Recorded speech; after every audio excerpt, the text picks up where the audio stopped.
আন্তর্জাতিক ডক্টরস দিবস পালন। গাজল ডক্টরস ফোরাম ও গাজল সেন্ট্রাল ডায়াগনস্টিক যৌথ উদ্যোগে গাজল ব্লক ক্যাম্পাসের ধরণীধর অতিথি নিবাস সভাকক্ষে নানা অনুষ্ঠানের মধ্য দিয়ে আন্তর্জাতিক ডক্টরস দিবস পালন করে। সাথে সাথে মালদা জেলা প্রয়াত প্রবীণ ডক্টর বিধানচন্দ্র রায়ের জন্মদিন পালন করেন। এই দিন উপলক্ষে গাজল স্টেট জেনারেল হাসপাতালে রোগীদের মধ্যে ফল বিতরণ করা হয়। অনুষ্ঠানে অতিথিদের উত্তরীয় পুষ্পস্তবক এবং স্মারকলিপি দিয়ে সংবর্ধনা করেন।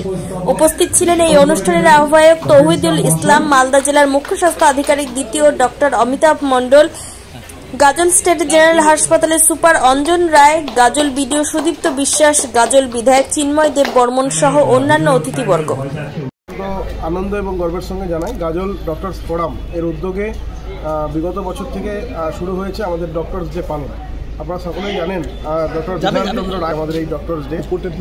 সেইখানে আমাদের গাজল ডক্টরস ফোরামের পক্ষ থেকে আজকে বিশেষ দুজন ডক্টরসকে আর মাননীয় উজ্জ্বল সাহা মহাশয় এবং আমাদের গাজল সুপার সাহেব ওনাকেও সম্বর্ধিত করা হয়েছে। এবং সকালবেলা প্রতি বছরের নাই এবারও আর আমাদের যে স্টেট জেনারেল হসপিটাল রয়েছে গাজল, সেখানে সমস্ত রোগীদের মধ্যে ফল বিতরণ কার্যক্রম হয়।